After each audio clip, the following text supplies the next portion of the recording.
get started. Thanks for coming this morning. My name is Yoni Kirsch. I'm the Chief Pilot and all-round propeller head at Fast Track Technology. And I'm joined by Arun. I'm Arun Ramprasad. I work on the network architecture side of things in Fast Track Technologies. And we've got something a little bit different for everyone today. I hope that we can live up to the description that we put in the schedule. Today we thought we'd do something a bit different and discuss connectivity insofar as it relates to Office 365. Now, I recognise about half the people in the room, so I think a lot of you have come to sessions in the past, and often the team from Fast Track are presenting at events like this on topics around some other elements of Office 365 deployment, specifically Pro Plus we do a lot of work around. But Fast Track are involved in quite a lot of large enterprise level deployments of Office 365, and a recurring theme that I at least have noticed when talking to customers over the last few years is that connectivity is something that either A, gets overlooked altogether in planning of Office 365 deployments, or B, doesn't get overlooked, as is the case for everyone in this room, obviously simply by virtue of the fact that you're here, doesn't get overlooked but is often underestimated or something that causes challenges for organisations during those deployments at any rate. And so I kind of thought that this year it would be important for us to delve a bit deeper into the connectivity story for Office 365 and share some of the insights that we've gathered along the journey that we've been on for the last few years. So in terms of, just to set the groundwork for this session, going to try and keep it really casual. Personally, I've found that works for my style, so if there's questions, interruptions, comments, feedback, booing, hissing, whatever, then I'd invite you to speak up at any time during the session. If either of us haven't landed a point in a satisfactory fashion, then please ask us to clarify. It's the best gauge that we're going to get as to how we're doing and whether you're getting value out of the session. So I'm really, really keen to make this as interactive as possible. I'm going to save lots of time for questions at the end because I just have a funny feeling that there are going to be some. And yeah, not too heavy on the slides. We've got some if we need them to scribble pictures on and whatnot. But would really like to, like I said, make this an interactive conversation that everyone can take some value away from. So in terms of what that value should look like, if I do my job right, if Arun helps me out, if I don't, there are essentially three key messages that we're looking for you to take away from the session today. The first, we'd really like for everyone to have a good or at least a better understanding of how the Microsoft Global Network hangs together. It's quite a big network, as you'll see, and I think certainly for those of us involved in Office 365 projects, there's perhaps not as much information out there publicly as might be helpful on how the Microsoft network is architected. So certainly the conversations that we've had and that I've had, customers often don't have the background information that they need to make good architectural decisions about their own networks insofar as how they connect to Microsoft. So, number one, if you can have a better understanding of how the Microsoft network hangs together, my hope is that you can make better decisions on your own architectural choices or the information that you provide back to your network team if you're indeed not the network team. So that's number one. The second thing that I'd like for you to take away today is some more details around each of the kind of key Office 365 workloads, and we will bundle a few of them together where they behave in a similar fashion. But we want to speak through in a little bit of detail the key workloads and what types of traffic they generate and where that traffic is going from and to, because that's often also something that comes up in the workshops that we run is understand, is Microsoft initiating that connection or is the client initiating that connection, and how is that connection traveling? And again, these are things that need to be well understood in order to design a network architecture that's suitable for the new world, for the cloud environment. And lastly is we're going to discuss some internal, I suppose, considerations around network design. So we'll talk a little bit about DNS. We'll talk a little bit about proxy servers and how they can impact connectivity and performance in Office 365. And we've got a few other diagnostic and troubleshooting tips that we would like to share with you. Arun's going to do some demos and step you through some network traces and whatnot to show you what's going on behind the scenes, and hopefully give you some thoughts about where you can go to get some more information if you do find yourself troubleshooting either performance or connectivity problems in Office 365. I'm just trying to look around the room. We actually just stepped off a call with a long-standing customer who had some Office 365 connectivity issues not half an hour ago before we walked into the session. So we're obviously kind of thinking, hey, we must be on the right track here if this is the calls that we're getting as we walked into the room. Anyway, everyone happy with that? It's your last chance to change the agenda. I'm open to suggestions. No? Okay, we'll keep moving. So, here's a nice yellow screen. I hate slides. You'll have to excuse me. I'm only going to use a couple of them. So to start off with, I think I'll just speak very quickly about the Microsoft network. There's probably not a huge amount of detail that needs to go into it, but just to set the scene a little bit, the Microsoft Global Network is the network that runs all of Microsoft's public-facing and enterprise-facing services. It is, in fact, the third largest network, computer network in the world. I'll leave you to look up what the other two largest networks in the world are. I'll give you a hint. If I tell you what one of them is, then I'd have to kill you. But yeah, so Microsoft is the third largest network in the world. You can see behind us here that there's connectivity to all of the Microsoft regions that the online services are run out of. So that's all the public services along with Office 365 and Azure. Worth noting as well that we will kind of overlap with some Azure topics here as well.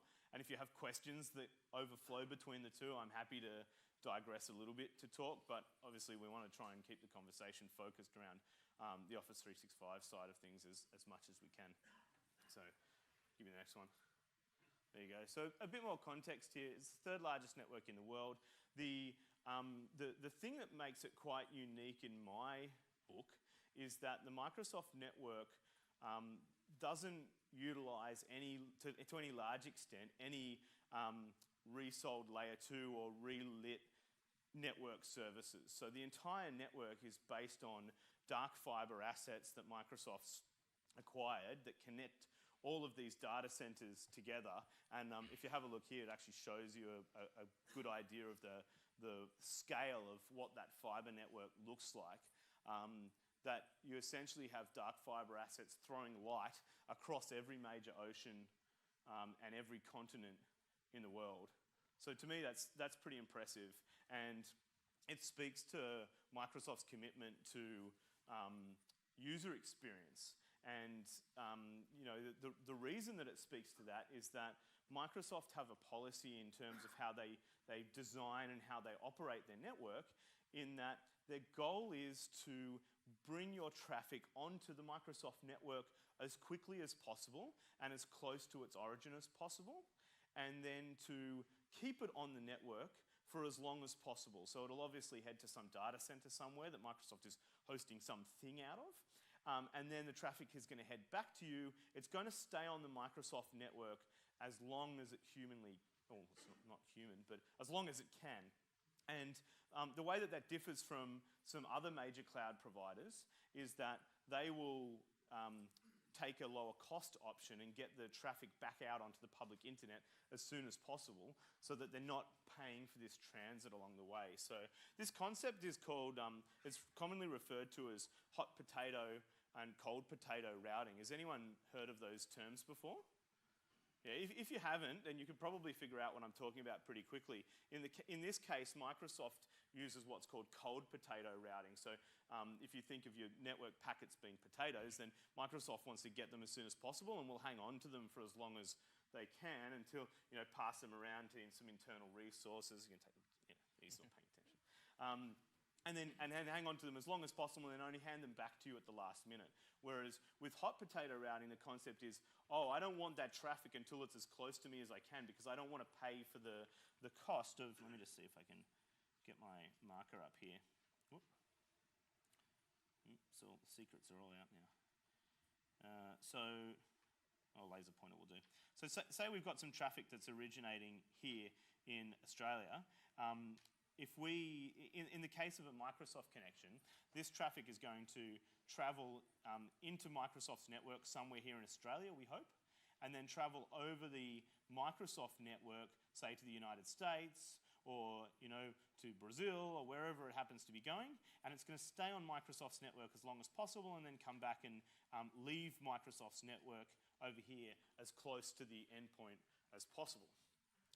Another cloud provider, maybe another one that some people in the room might have some cloud compute resources with. If you have a look at their network design, you'll find that you might only be able to see routes to their Sydney data centre from within Sydney. So even if you were in Melbourne, for example, and you wanted to connect with a hot potato-based cloud provider's network, then you would have to transit over the public internet until you got to Sydney, and then you would get onto that provider's network. The packets would go into where they need to go and come back out in Sydney, and then go back over the public internet to get to where we say you were, in Melbourne. So, and obviously, if you're in Brazil, then that's going to have a much bigger impact on performance because you have to come via some uncontended and non-SLA'd path over the public internet before you can actually get into that network. And we'll discuss the pros and cons of that a little bit later on. But does anyone want to hazard a guess as to why companies might take one of these routing policies or the other? Cost versus SLA, right? Or I might refine your answer, it's a good answer, but I would say cost versus user experience, right? So hot potato routing cloud provider is going to have a much cheaper cost in delivering the network because they only need to buy IP transit or internet connectivity from the local region where the data center lives, and then essentially the customer is responsible for the connectivity to get to that data center over the internet. Whereas the Microsoft network comes at a much larger cost. It's whole orders of magnitude larger cost because essentially Microsoft is trying to pick this traffic up as soon as they can. So, for example, say, you're traveling from a Brazilian company. I'm just going to use Brazil because right there, why not?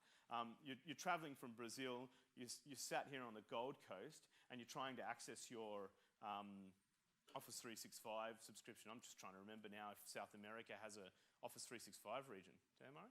No, they'd go to North America, I guess. Anyway, so, in this case, obviously having to transit back over the internet, you could go any number of different paths. It's going to depend on the internet connection that the convention centre here have got, who their upstream providers are, what their cost base is to move traffic internationally, and all of those kind of considerations. So obviously a much higher cost that comes along with it, and also a much lower, but also a much better set of performance. So once your traffic's on the Microsoft network, and that's the other thing that we should clarify here, is that there is actually some virtue in having the traffic on the Microsoft network as soon as possible. And it's not just to, make it so you don't have to go over the internet. There is actually benefit in there's a few seats up the front here if you want to come sit down. There's benefit in getting onto this network as soon as possible because this network is going to leave you with the fewest possible number of hops that you could to get to the network that you want. And that's going to obviously lead to better performance, lower latency. You'll find that connecting to any Office 365 service, if you compared, say, a server that was sitting in a data center somewhere in America connected to a public internet circuit versus the connectivity that you'd need to get to an Office 365 region in America. You find even going over the public internet, you're going to have much lower latency getting to that Office 365 service because it's going to land itself onto the Microsoft network down in Sydney or in Melbourne, and then it's going to make its way from there inside that private fibre network. Anyone want to guess where this network came from? Or anyone know where this network came from? Think about the first Microsoft cloud services, publicly facing cloud services. Right? So this actually used to be called the MSN, funnily enough, and so it's now called the Microsoft Global Network.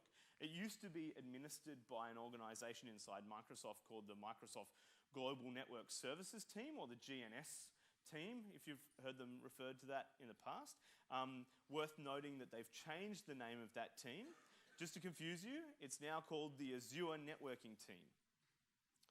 Yep, so if you want to connect to Bing or Xbox, then you do that over a connection that's administered by the Azure Networking Team. So, we all good on that? It took me a moment. Anyway, I don't need to insult you to the point of reading the rest of the overview points out of the slide there, but suffice to say it's a big network, and Microsoft put a huge investment into making it a really good network that is far more concerned with your user experience than it is with the cost to operate it, which I think is cool. Yeah, and to resonate with that, Yanni, Microsoft Global Network, they have their presence in over 60 internet exchanges where they peer with around 2,000 plus ISPs and approved network service providers. So these 60 point of presence is spread across multiple regions in the world and pretty much covers the most part of the globe. And when we talk about the Microsoft Global Network, the main thing to consider is how efficiently we can make use of this network. Like Yanni said about how to get the packets as close to the data center as possible so that we could make use of the cold potato routing to reach the destination. So the first and foremost important aspect that one needs to consider is the DNS call that we make from the client computer to access an Office 365 service, right? You might wonder, I make a DNS call, the computer makes a DNS call, and it returns an IP address, and I connect to an Office 365 service.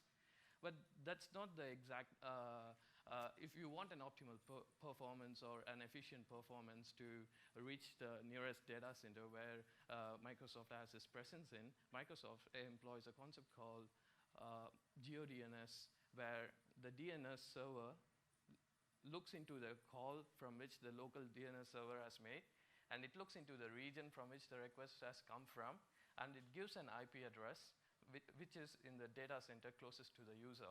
So that means, let's assume, let's consider there is a company X, and they have their office in Australia, and they have their Office 365 tenant or subscription in the Australian region, right?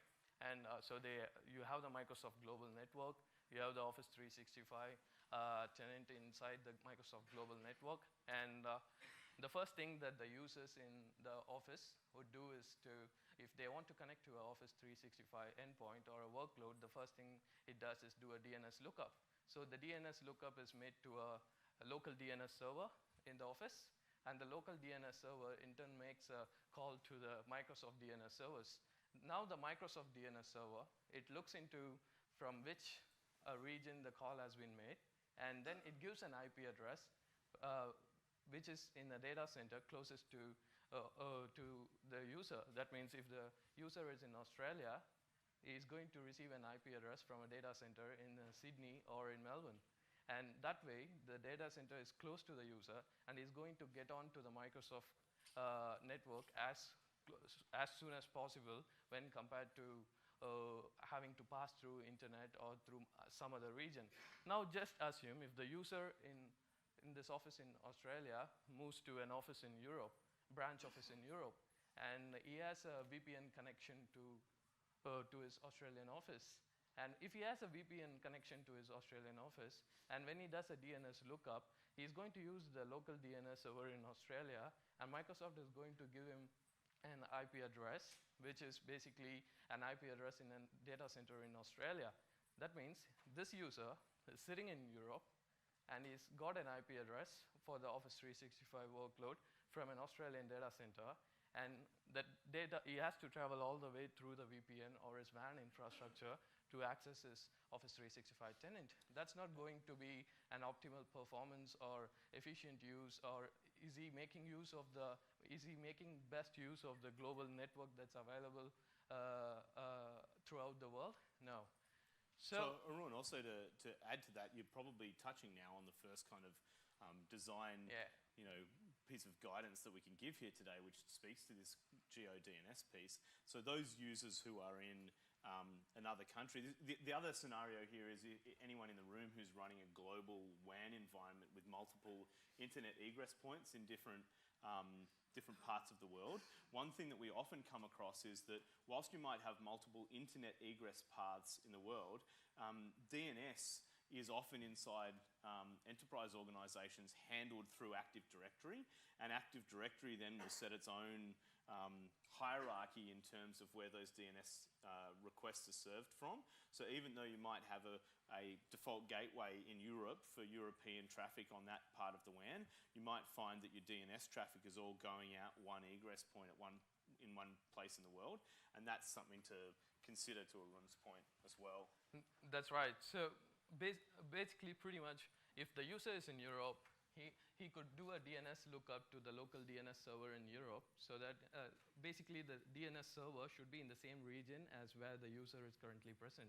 So if he's in Europe, he has to do a lookup to his local DNS server in Europe, and that in turn does a lookup to the Microsoft DNS server, which returns an IP address to the data center, which is in close proximity to the user in Europe. That means he gets to the Microsoft global network as soon as he can, and he leaves the rest of the connectivity, makes use of the data-to-data center connectivity, private dark fiber-owned connectivity, high-speed uncontented connectivity to his Office 365 tenant anywhere in the rest of the data centers.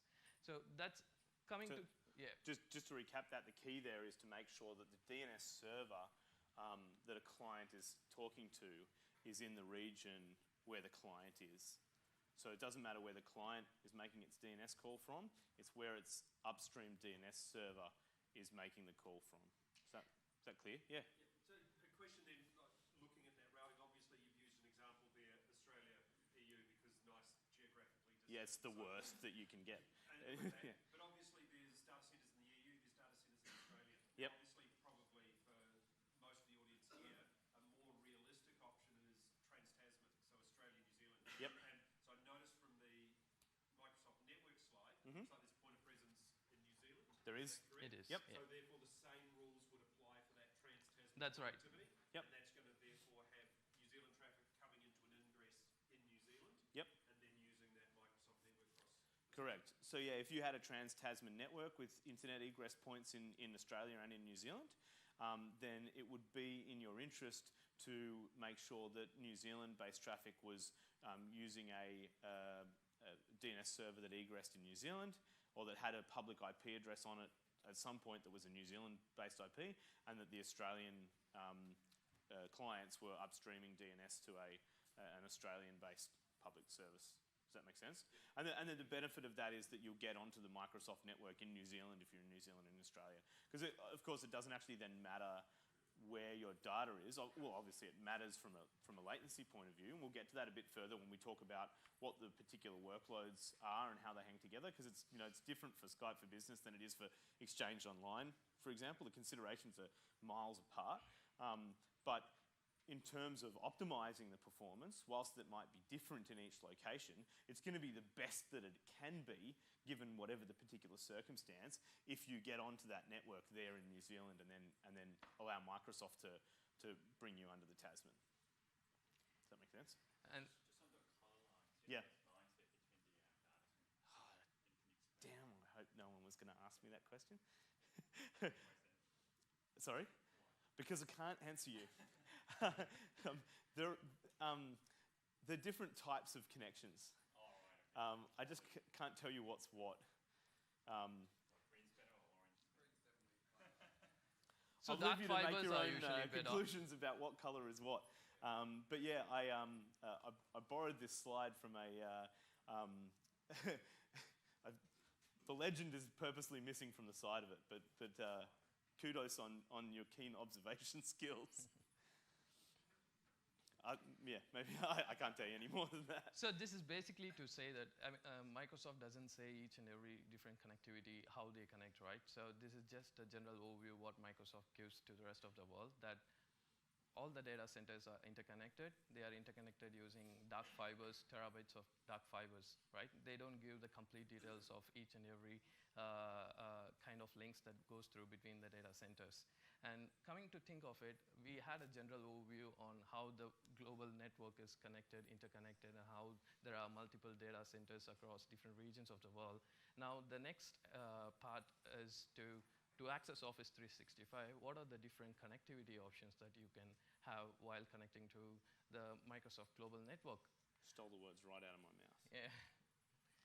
And so we know Office 365 is a cloud-based service, and it is accessible through public endpoints. And the basic connectivity, as you all know, is if a user can connect. If a user can be in office, a user can be in a cafe, he can be in some other remote office anywhere in part of the world, and all he needs is just an internet connection to be able to connect to an Office 365 endpoint, assuming there is no restrictions with respect to security. In general, any Office 365 and a user could be able to access those services, not only Office 365, any of the Microsoft public endpoints through a public internet, right? So I would like to discuss about public internet first, and I would like to weigh on the pros and cons of public internet, connecting to Office 365 workloads through public internet. And then I would like to go through another connectivity option, which is direct connectivity. And then once we go through direct connectivity, weigh those pros and cons, I would like to talk about briefly on ExpressRoute connection that Microsoft offers as well. So with respect to public internet,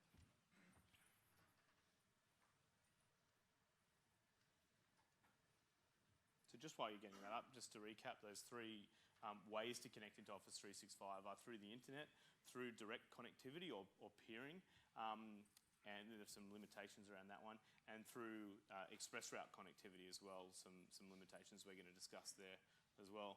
To be clear, each of these different connectivity options has its own pros and cons, and neither Microsoft nor FastTrack, for that matter, have any, I suppose, bias as to which way you choose to connect to your Office 365 services, other than what's going to give you the best user experience for your end users. So from Microsoft's point of view, Microsoft are paying to make all three of these connectivity options available to everyone who uses the Office 365 service.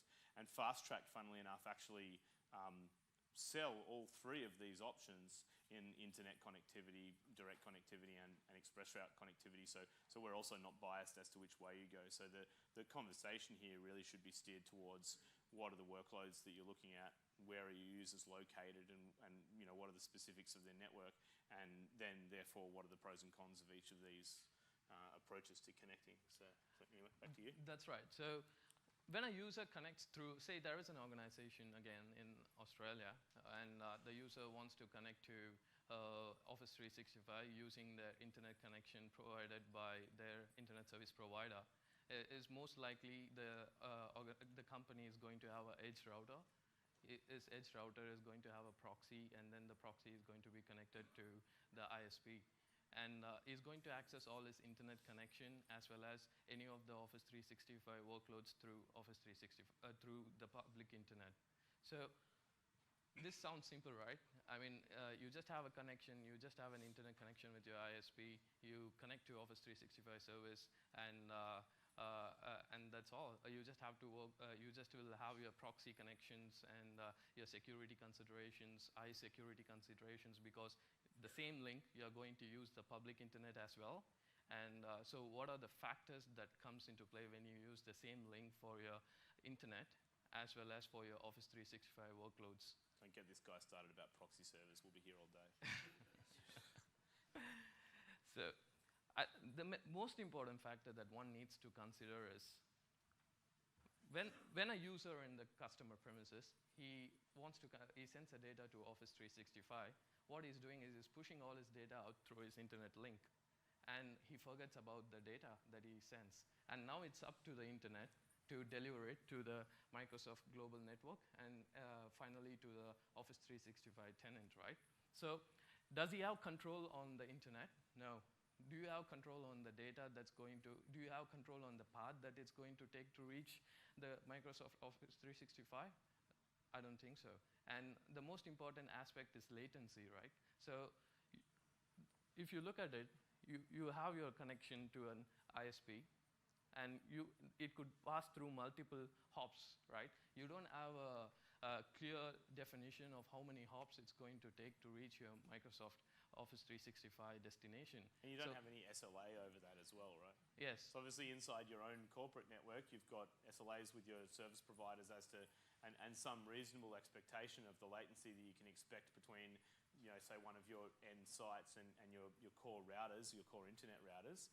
And then Microsoft, there's an SLA and there's a reasonable expectation of the latency and the throughput availability that you can expect once your traffic gets to the Microsoft network, but there's this big gap in between of the public internet that, and delays that are introduced in the public internet might actually be not the fault or not because of anything that's happened on the network of your internet service provider at all.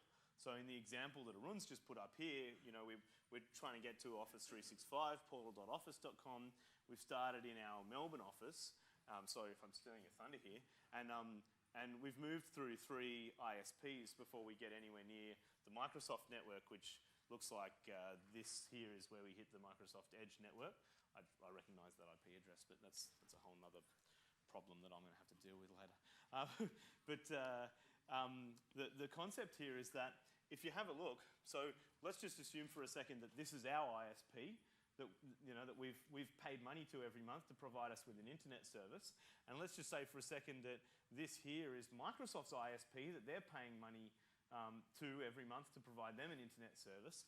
What about these guys here in between, ISP number 2, right? So we don't have a commercial arrangement with ISP number 2, and Microsoft don't have a commercial arrangement with ISP number 2, but all of a sudden they're now material in the performance of your end users' Outlook connection or their ability to have a Skype for Business video call or download some files from SharePoint or whatever it is they might be doing.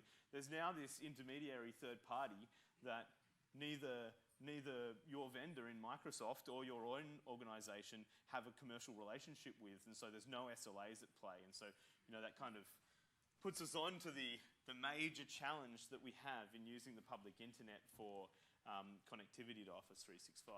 And that's right. And then I think many of us would have dealt in our day-to-day life when we call our internet service provider that some of the service is down. Easily they would have said, it's an issue with the upstream provider. They are working on it, right? So that's a common thing I have faced. Yeah. So basically there is no accountability when you access Office 365 workloads through the public internet. And what you're dealing with Office 365 is you are going to send gigabits, terabytes of SharePoint data to OneDrive, or you're going to send gigabits of mailbox out through that internet, and there is no guarantee that your connection is going to be stable, your latency is going to be well within the limits, and for your network team to do an assessment and determine, okay, this much of bandwidth is going to be consumed at any point of time. So scheduling those workloads is going to be difficult. And obviously when you do these kind of scheduled workloads and you have your internet users getting affected because it's hogging the network bandwidth. So these kind of, these are most of the cons that this should be like a basic connectivity to Office 365. If an organization has less than 20 people and they have very few Office 365 tenants and they do not use much of, they do not upload or download a lot of data, move a lot of data to the cloud, then this is like a basic option that comes when it comes to respect to connectivity to Office Yeah, so 365. there are some pros to using the internet. I want to touch on something quickly before we move on. Yeah. There are some pros to using the internet. Obviously, like you say, smaller organisations, it's definitely the lowest cost option to connect to Office 365. It gives you all the same functionality as any of the other connectivity options that we're going to talk about here. And yes, it has some drawbacks. But you know, if cost is a key factor, then it's certainly worth considering. Now, Yeah. Arun's touched on something really Yes, important here. someone has a question there. Oh.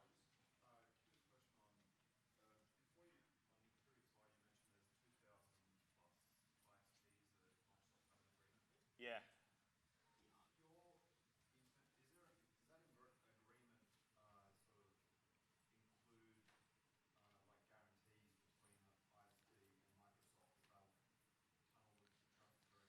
Yeah, so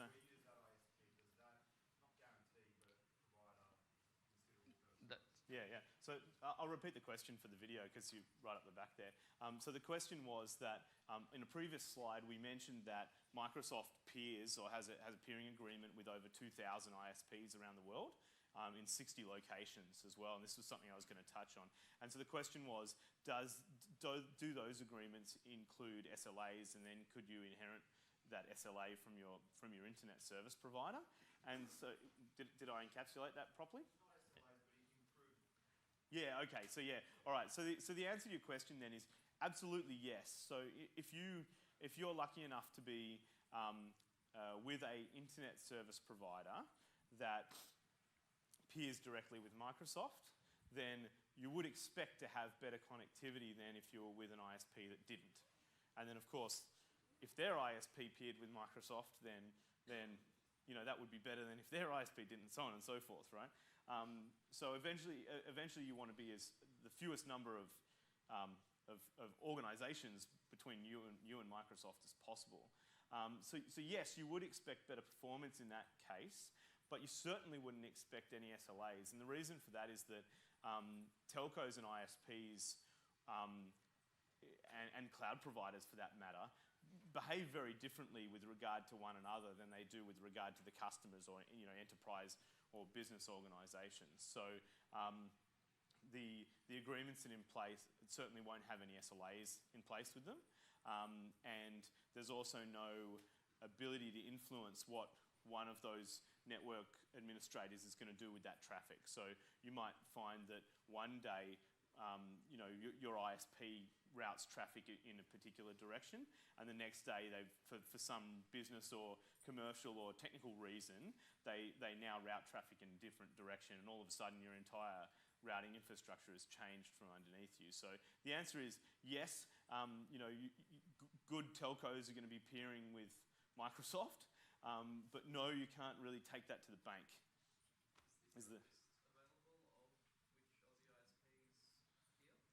No, but you'd have to ask the ISPs, you know, how they, you know, what their peering looks like, or get onto their network and do some trace routes yourself and have a look. The major ones well, for the most part they are, but where they're peering and how they're peering is something that only they would be able to answer. And even if you went on the peering networks, even if you went to the peering networks and asked them for, you know, a list of who's on their peering network, that still doesn't answer the question for you. Because, like, so, you know, if you work for an enterprise organization, it sounds like you might work for a telco, because you said that you... Oh, you just blame telcos when things go wrong. Right, okay, all right. So, you know, if you work for an enterprise or you're representing enterprises at a systems integrator or whatever, then you're likely to... just trying to think where I was going with that. Oh yeah, you could join one of those peering networks, but that doesn't mean that Microsoft will peer with you. And so that's why you can't even ask the peering networks. The peering networks don't even know what's going on, because it's up to the individual telcos to establish that relationship with Microsoft over those networks or via direct fiber connectivity like we do, and actually establish those relationships and those peering connections themselves. So it's all part of the big black magic of the internet, unfortunately, and I don't mean to sound condescending by that, but it's about the best answer that I can give.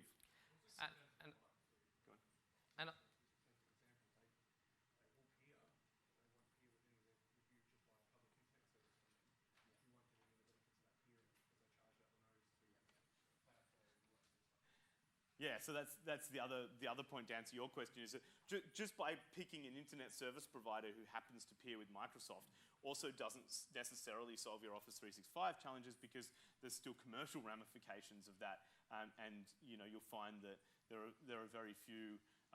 You're actually speaking to a unique selling proposition of one of Fast Track's products, and so I don't want to dwell on that for fear of coming across self-serving. But yeah, so what I was getting to, though, I just wanted to cover off before we move on, was around I'm trying to remember. This conversation's taken a different turn. SLAs? It wasn't around SLAs. I was talking about internet connectivity. Oh no, I did want to. I think we kind of covered it now anyway, because your question led us down the same path, which was that not all internet connections are created equal, and I think that we've probably adequately discussed that point now. So anyway, if it comes back to me, I'll bring it up and again. to go on from here, if you're saying is all the Office 360, do we have to get rid of the public internet? No.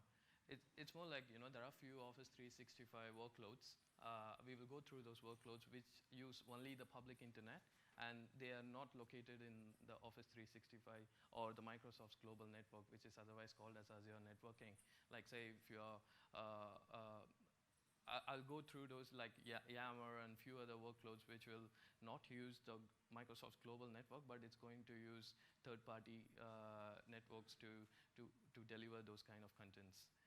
Yeah, so conscious of the time, we've got a lot of stuff still that I'm really keen for us to cover. Yeah. So let's maybe keep moving. I might just punch through the other methods of connecting to the network pretty quickly, because I think we're all starting to get onto that path already. So bear with me. We'll try and just get through that so we can actually start. I'm really keen to get into the workloads, because I feel as though that's where some of the meat's going to be here. So try and just kind of realize that we're still in the overview and we're halfway through the session already. But yeah, so the first method we've discussed now at some length is to connect via the internet. The next option is to establish some kind of direct connectivity with Microsoft. So what does that mean? There's a couple of ways that surfaces itself up. The first is to establish a peering connection with Microsoft. And that's something that would be available to you if you're working for an internet service provider or some kind of network service provider. So Microsoft has a peering policy not to peer with end customers or with organizations. They peer with network and internet service providers for reasons that we don't necessarily need to discuss in too much detail. And then the other option is that there are some organizations out there, I only know of Fast Track, who provide a direct connectivity solution into Office 365 for enterprise organizations. So ours is called Cloud Connect. Happy to talk to you about it in more detail outside of the session, because I want to focus on giving you guys the technical value. But essentially there's that product is one where you can get access to all of our peering connections with Microsoft, along with direct fiber connectivity that we have. And that provides access to all the Office 365 regions in the world and the Azure regions, along with all the public services, so Xbox and Bing and all that stuff as well. So that's scenario number 2. And we will... And just on the scenario number 2, I just want to add on a few points. Especially this scenario covers a lot of, the cons that are associated with the public internet, right? Latency being one of the major aspects. And you will have a reliable network connectivity where you will always know Microsoft Global Network is just going to be a hop away from your on-premises. So isn't that a good thing? And with respect to latency, right? When you have latency, when you talk about latency, you're not going to, the packets are not going to pass through multiple different hops or different routers through the internet. It's going to, from your edge router in your premises, it is just going to directly be connected to Microsoft's edge network. So that means you're bypassing everything in the internet, the middleman routers. So in that case, it is easier to identify the accountability part, right? So the customer premises, his managed WAN, his internal network, he is accountable for that. And direct connectivity, whoever is your network service provider who provides these kind of connections, they are responsible for this. And then if there is an issue in the Microsoft is responsible for that. So it's easier to identify accountability. And the next thing is you can have SLAs, guarantees, right? Obviously, you can manage your WAN, and then your network service provider can obviously give you an SLA saying that, I'll give you a direct connectivity to Microsoft, give you a 99.9% SLA, 99.95% SLA to Microsoft. And then the Microsoft Global Network already offers an SLA of 99.9%. So pretty much you're going to have a 99.9% SLA for this, so which is a pretty good thing to cover. And with respect to the security considerations, just before we move on to ExpressRoute, you don't have to be you don't have to invest a lot on the security aspects, because your traffic is not going to go through the internet, and that link is not going to be congested with other kinds of traffic. And obviously you can do QoS guarantees if you're using Skype for Business. If you have a public internet, your QoS ends in your premises. If you have a direct connectivity, your QoS ends till the point of entry into the Microsoft Global Network. And then I would like Yoni to discuss more about the other option of ExpressRoute. And so just to illustrate your point, if we very quickly flick back here, obviously going via the public internet, you can expect to see, if you have a look at the latencies there, if you just want to point them out, Arun, here they are. Then we've got latencies up there, maybe 140 milliseconds to get there. And then if you look via direct connectivity, which is not the slide that I clicked that one, then you might expect to have something along the lines of a couple of milliseconds of latency. And that will be from your edge routers. This is assuming this is from your edge routers that is egressing to the network service provider. Yeah. In this case, however, it's not. You're sitting at your desk in Sydney. Anyway, that's a different story again. So breezing through very quickly for the last part about the third connectivity option. Hands, can I just get a show of hands in the room? Everyone's familiar with ExpressRoute and what that is and how it hangs together? Okay, so that's most of the room. For those of you who aren't, ExpressRoute is a product that essentially is offered by Microsoft, which is a direct connection into some Microsoft enterprise services. It's built and managed by the Azure team, and there are some circumstances where you can get some Office 365 connectivity in there as well. So there are essentially three organizations involved in any ExpressRoute connection. The first being Microsoft, who provide the connection into the Microsoft network and charge the customer a fee for it. The second being a service provider who sits in the middle and connects Microsoft to the customer and then charge the customer a fee. And then the last, obviously, being the customer, if you hadn't figured that bit out yet. So the ExpressRoute connection was initially built for access to Microsoft Azure services. You can access services with private IP addresses, specifically IaaS virtual machines that you might have hosted in Azure. And then there's also connectivity available to all the public Azure services, either just in your region, or if you pay a premium to Microsoft, then you can get connectivity to public Azure services in other regions around the world as well. So this is going to behave quite similar to the second option that we described in direct connectivity, in that there's no intermediaries and no additional network hops in between the customer's network and Microsoft's, and provides perhaps the lowest latency option there. Now, everyone heard, I think it was about a year and a little bit ago, Microsoft announced that you could get Office 365 routes via ExpressRoute as well. Anyone in the room have Office 365 routes coming via ExpressRoute today? Well, I don't think anyone, because nobody put their hand up. So turns out there was a bit of complexity involved in getting Office 365 routes to come through an ExpressRoute connection, and to date, Microsoft haven't approved a great deal of those to happen. So there are some technical challenges. I'm conscious of the time, and I don't know how much everyone cares about the actual detail of those technical challenges. But for those of you who do, a quick overview is that there's a few considerations around how those routes are injected into networks. And what we've found, at least with deploying our Cloud Connect product, is that a lot of this comes down to how an internal BGP network is architected and where those routes are going to be propagated to and where that express route is going to be terminated to. So it's not quite as simple as Microsoft saying, hey, just plug this wire in and all of your Office 365 connectivity challenges will be solved. There were quite a few issues that were experienced with the first of those rollouts. The second challenge comes in from the services that come inbound. We'll talk about this a bit later on, but there are some asymmetric routing considerations that can cause problems with Microsoft's firewalls if the customer doesn't architect their side of that service correctly.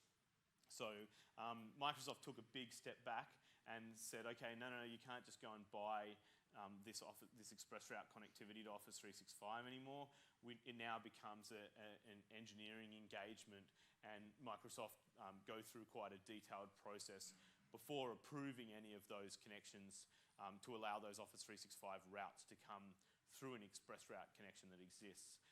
There's a lot of different stories that a lot of different people have told me about the nature of that and whether it's possible and whether it's not. And in fact, you could walk around the exhibition out here today and you could get told 5 different stories, depending on who was talking to you and what their vested interest was in having you believe one thing or another. We probably have a pretty good cross-section of large enterprise organisations in Australia represented in this room, and that's kind of my yardstick. There is that's what's going on, and I'm also, I know what the information is, that it is possible to get it done. It is a lot of work, and you need to think about whether it's something that's going to bring you value in the first place. Now, whilst just to close that off, don't need to deal with that right now. Do we have that reference there? Yeah. Which one is it? That one? Okay. So the slides will be available on Channel 9 after the session anyway, but if anyone is keen, and also just for the video's purpose, that link will take you to an article that describes some of the considerations around Office 365 connectivity via ExpressRoute, and Microsoft have a pretty clear position on where they'll do it and where they won't do it. So if you want any further information, then that's the place to go. So basically, they prioritize companies who have heavy Skype for Business traffic usage, or if they have a special security requirement as part of legislation, and those kind of requirements, and on a case-by-case basis, they approve these kind of requests for Office 365 connectivity through ExpressRoute workloads. Yeah. So any questions on ExpressRoute before we jump into the workloads? Probably just the one key one is, Yep. obviously there's big similarities between Direct Connect and ExpressRoute, but then what's the difference? So with Why ExpressRoute over Direct Connect? Well, so Direct Connect, when we say direct connectivity, essentially, it's a complicated question to answer. So from our point of view, so FastTrack's Cloud Connect product, which is a direct connectivity option to Microsoft, we built that product because we see the need for it. We actually built it before Microsoft announced Office 365 connectivity via ExpressRoute. And so, essentially the answer is that ExpressRoute connectivity, Microsoft's position on it is that they'll make those connections available to people only where, those particular requirements that Arun mentioned are the case. And for others, that you should seek alternative means, being use the public internet or come to someone like FastTrack to get a direct connectivity solution. Basically the Direct Connect then gives you that it's kind of what like was intended in the O365 pairing in ExpressRoute. Correct. Okay. Yeah, essentially, yeah. That doesn't give you the IaaS. So It doesn't give you IaaS, yeah. Into the VNet pairing though. Yeah. So look, I'll chat to you afterwards about it as well, because there's a lot. Just again at that high level, we're talking about these options. Why Yeah. would you pick one over the other if that's And the answer is that in most cases you'd pick a direct connectivity option for your Office 365 traffic, and then ExpressRoute connection for your IaaS traffic. that's basically working around the limitations of ExpressRoute, right? Yeah. That's the answer I'm looking for. Yeah. Is why you use those guys. And in our case, you could have both of those products delivered via one network connection. But again, it's there's not the purpose of this session. So let's move on. So just to recap that, we've spoken at quite a level of detail about the different connectivity options into the Microsoft network. I just want to leave you to reflect, as we move on to the workloads, I want to leave you to reflect on the underlying tone of what I'm trying to get to here. And I feel as though this message might have been lost in the in translation a little bit, which is that there are two elements here in the public internet and in typical enterprise WAN environments that really need to be considered now that we're moving to this kind of cloud-first world. So if you think back, the organisation that you work for, it's very likely that your WAN environment wasn't designed with cloud workloads in mind. Either today, or if not today, only a few years ago, it's very likely that all of these workloads that we're talking about in Office 365 would have been hosted on premises in a server in a data center somewhere on your enterprise network. Is that a fair assumption, do we think, guys? Anyone running BPOS 10 years ago? So there's probably a few. But anyway, you know what I'm getting at here, right? So your WAN was probably designed to give you the fastest possible connectivity into a data center. And then the internet certainly was designed to connect people in a way other than what cloud services are demanding today. So what I mean by that is that if you think about internet usage 10 years ago, the common scenario was that for a given client, that client would connect to a large number of endpoints out there on the internet and would transfer a small amount of traffic to each one of them. So you think someone's browsing a bunch of different websites, MySpace or something, I'm trying to line up the timelines here, right? But you'd be connecting to a lot of different services out on the internet and transferring a small amount of data. Now with the way that the cloud services are moving, that's shifted quite substantially, at least in the business space. So now we're transferring a large amount of data between a much smaller number of endpoints out on the internet. So rather than going to 100 websites, maybe we still do that, whatever, but the point is that we now have this other use case where we've got to move a lot of data that traditionally would have come just from our local data center inside our WAN. We're now moving that large amount of data over the internet to only a small number of cloud providers that our organisation might be working with. So the underlying message there is just consider that the considerations for how you design your WAN have changed, and the considerations for how the internet should work and should be designed. Obviously, the internet's a bit of a harder thing to re-architect, but the considerations for what the internet is there to do has also changed, and so we need to think about that as we move forward. Am I making sense? So there is some good news in that, which is that if you consider what I was saying about internal WAN design, most WANs are designed to be efficient to get data to and from a data center somewhere, right? Great. So if you can establish some kind of direct connectivity between that data center, which your WAN is already designed around, and the cloud services that you're now working with, then that's going to still give you a fairly optimal design for how your network hangs together. Maybe there are fewer things in the data center, but if that data center feels to be in exactly the same place as your Office 365 Exchange servers from a latency point of view, then you can still build out a good solution there. So with that, let's move on and jump in and discuss it's going to have to be briefly at this point, each of the key workloads. So the first one that we want to talk about is Exchange Online. Obviously, everyone's familiar with Exchange Online, how it hangs together. There are a few different bits of connectivity that go on here. The first one that most of you will experience is the migration traffic to actually get all of your Exchange data and move that from your Exchange servers into Exchange Online. So there's some traffic that goes on there. And then once you're migrated to Exchange Online, there's obviously traffic that goes between your clients and the Exchange Online server ecosystem. So with respect to this, what happens is Exchange Online, previously it used to have RPC over HTTP, and these days it uses MAPI over HTTP. If you consider what is the difference between this, the RPC over HTTP always required two long-lived TCP connections for RPC data in and RPC data out. That was pretty much designed for internet workload, like how Yanni mentioned. It was for those days where the internet was not fully congested and we are not moving a lot of data. But what Arun's trying to say is it was a hack. And with respect to MAPI or STTP, the performance is better. You might have experienced previously you might have experienced outlooks where it keeps synchronizing for quite a lot of time, but over MAPI or STTP, it kind of syncs pretty fast.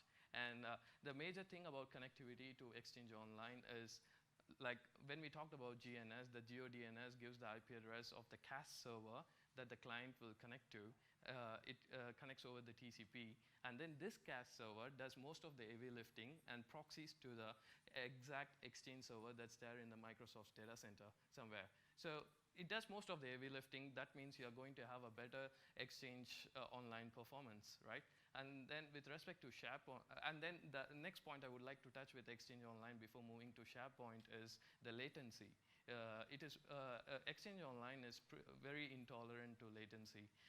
You need to have less than 100 milliseconds for a decent performance, and if it is anything more, you get the connection disconnected and then trying to reconnect and all those kind of issues, right? If you are using public internet, it's always better to use it in the cache mode because it is more latency tolerant. But if you have an option of connecting directly through Direct Connect or through Express Route, then obviously you have the latency. You have very good latency and bandwidth availability, so that you'll have you don't have to worry about performance. And then the next thing. Yeah.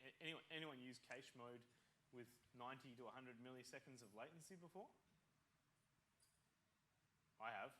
It's really not a good experience. My suggestion is that anything more than 5 or 10 milliseconds of latency, and you're going to find that online mode runs pretty poorly and you need to go to cache mode. Anything beyond that. And just quickly to move to the next workload, which is the SharePoint Online, it needs a lot of bandwidth. We are going to migrate terabytes of data to OneDrive and SharePoint, right? So it is more dependent on the available bandwidth, and latency is not an issue for that. And so direct connectivity, Express Route are pretty good options when it comes to moving terabytes or gigabytes of data to SharePoint. And the DNS, the TCP connection is directly, you establish a TCP connection directly with your active SharePoint data center. That means there is no cache server or something in the middle which proxies. So the connectivity is going to be pretty good, and you can make the best use of it through some throughput optimizations. And if you have better bandwidth and latency, obviously your throughput is going to be much better. And then quickly moving on to the next workload, which is Skype for Business. This is pretty important, right? You want your slide? Yeah. This one here. There are two types in which most of the organizations, you must be using Skype for Business for your conference calls, for your meetings. You might have concurrent meetings going on every now and then. It is important to understand two types of connectivity with respect to Skype for Business. One is peer-to-peer connection, and another is server-client model. Peer-to-peer connection is basically an user in your office, user A in your office, is communicating to user B in your office, and they establish a peer-to-peer connection. That means it's not going to go to the cloud for the call control or for whatever the communication they are doing between each other. And then the next type of connection is going to be a server-client model, where you have a conference call, you have multiple people joining in, or user A in an office wants to connect to an user who is in an external organization or is not in the same premises. That means he has to make use of the client-server model, and the media relay is an important aspect, and the media relay has to be as close to your premises as possible. So again, DNS and all those things helps us connect to the nearest data center for this. And with respect to Skype for Business, the most important factor everyone is worried about is how can you guarantee video and audio, right? So you have the QoS, you have to make sure from your edge router to whatever the Microsoft's global network, the latency is less than 100 milliseconds. That is the first thing. And second thing, with respect to QoS, Microsoft offers end-to-end QoS guarantees for Express Route. That means when you send Skype for Business packets from your client, you have to mark the DSCP packets with these values, DSCP markings, and any other network devices that is going to sit in the middle till it reaches Office 365 has to honor these DSCP markings. So obviously voice needs first priority, and then comes video and rest of the applications. So two other things. So we're running quite close to time now, and I do want to leave a little bit more time for questions. So I think that we'll probably wrap up on the workloads now. We can discuss connectivity to Office Pro Plus offline if anyone's interested. You can come and find us. We'll tell you where to find us at the end of the session. And before we move on to questions, I did just want to take a couple of minutes and talk about some different considerations around proxy servers, because I know that that's something that comes up quite regularly for people. So something to think about it when it comes to proxy servers is that proxy servers also still need connectivity to Office 365 services. So whether you're going to use a proxy service to connect to Office 365 or not use a proxy server is really a separate conversation to how your connectivity is going to hang together. So it's worth thinking about that. In terms of what the performance impact is of proxies, there's plenty of information online that speaks to that. I'll leave everyone to make your own determinations. Obviously, you're going to get better performance without a proxy server, and you're going to get better security in some cases if you are using a proxy server. So something to look out for that I think we have in our references is that there's some prefabbed proxy pack files that you can use to exempt certain Office 365 traffic from going through proxy servers at all. At the very least, there's also a reference to a TechNet article that will show you which Office 365 services require unauthenticated proxy access, so not to be forced to authenticate against the proxy in order for that traffic to come together. So just something to think about there.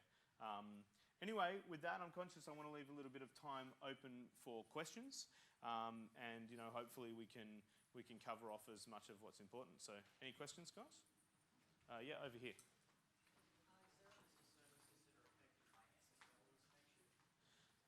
So the question was, is there a list of services affected by SSL inspection? And the answer is, I'm not entirely sure. I could tell you the list off the top of my head, but I don't know if there's anything published. So come up at the end and we'll get back to you about that. You spoke about a maximum 100 millisecond recommended latency. Yeah. If you're in, say, New York on a holiday, Yeah. you're connecting to a local CAS server. Yep. Then you're in the Microsoft network and it comes across to a Melbourne tenancy. Yep. What sort of latency are we talking So About 150 milliseconds. So the claim is to the edge network. They don't claim what Microsoft claims is you must have 100 millisecond latency from your premises till the edge network in Microsoft. That is the nearest data center in Microsoft. Yeah. Well, yeah, speed of light being what it is. So basically, what they claim is still the entry point into the Microsoft's network. Yeah, not to the Office 365 tenant. Yeah. And also, if you were in New York, hopefully you would have connected to a CAS in New York. You'll be sitting on a fiber connection in New York and then Yeah, exactly right. pretty quick. Yep. Other questions, guys? Up the back.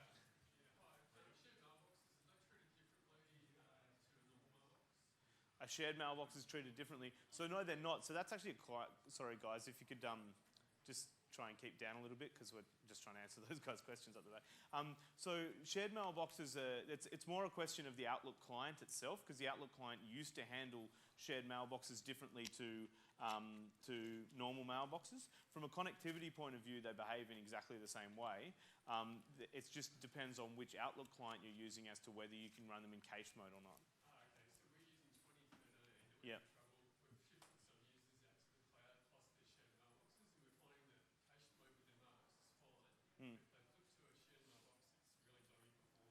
Yeah, so did you check if the shared mailbox is enabled for cache mode? That's the thing to look at. And I think that they released that feature in 2013.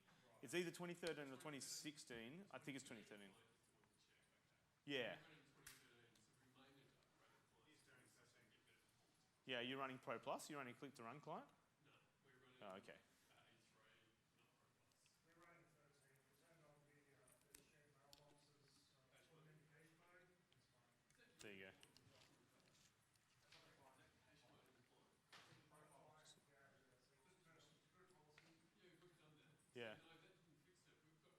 on the client, but you need to also turn it on for the shared mailboxes themselves. In the profile, you've got the user mailbox. Yes. Tick box to use cache mode. Yes. And then once you tick that, the mailbox runs up saying cache shared. Right. Okay. I'll have to look at that different. Okay. Come see us on the Fast Track booth and we can go through it with you if you want someone to sit down and have a look at your settings. Happy to do that. I'm just trying to get through as many questions as we can before we're done. Yeah?